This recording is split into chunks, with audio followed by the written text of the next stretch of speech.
Hi all. Today here, especially in this session, okay, before going to design of the columns, you must know the boundary conditions of column. Okay, to take effective length of column, here what I will do, I'll be taking the boundary conditions. Here you can see there are different boundary conditions are there. Okay, so here first one is the if the column, this is the column, if the column is effectively held in position and restrained against rotation, that means there is a restriction against the rotation for both the ends. In that case, here you can see one end is, both the ends of this column are fixed, effectively held in position and restrained against rotation in both the ends. Both the ends means, okay, so these two ends of the column are effectively held in position. There is no movement. Okay, the roller support is not there, as well as it is restrained against rotation. It is not going to rotate at that point. Okay, that means if the, this we call it as the fixed support. Okay, if the column is of two fixed support, top and bottom, so the effective length of column will be taken as 0.65 times the L. Okay, that is unsupported length will be given to you. Based on that, you will be calculating the value.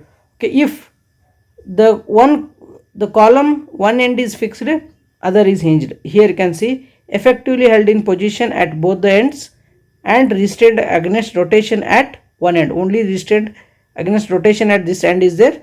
Apart from that, another end can be easily rotated. That means this is hinge support and this is fixed support. In that case, the effective length will be calculated using this equation, that is 0.8 times L. And here the third case, effectively held in position at both ends but not restrained against rotation. That means both are effectively held in position but not restrained against rotation. That means what?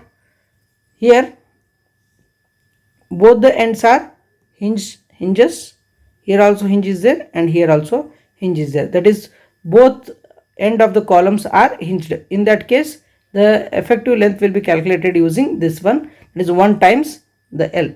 Okay, and fourth one is effectively held in position and restrained against rotation at one end and at other restrained against rotation but not held in position. Okay, that means here effectively held in position and restrained against at one end, that means this is the fixed support,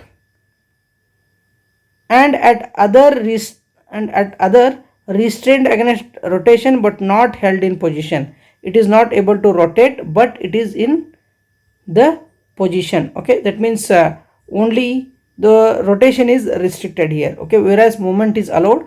In that case, the effective length will be calculated using this one.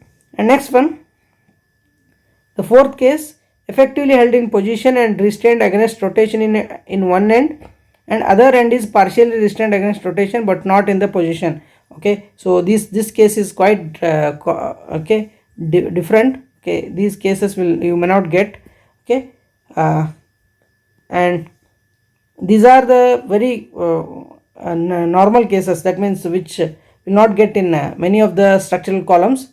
Okay, so in that case we will be calculating. Okay, you must know the boundary conditions before going to this. Hardly you'll get this one and this one. Okay, remaining three positions may not be getting for especially in the examinations. Okay, and next one is effectively held in position at one end but not restrained against rotation and other end restrained against rotation but not held in position. This is restrained against rotation but not held in position. This is hinge support and this is the movement is allowed and rotation is not allowed. In that case, the effective length is 2. Okay, and last case is one is fixed support, other one is free end. In that case, the effective length will be calculated using this equation, that is 2 times L. Okay, this is effective length. Whenever you calculate effective length, okay, so that will be what? 2000 2 into L. Okay, especially these will come into picture when you are analyzing or designing uniaxial and biaxial columns. Okay, so next session will be design of circular column. Okay, just go through that. Okay, until then, thank you.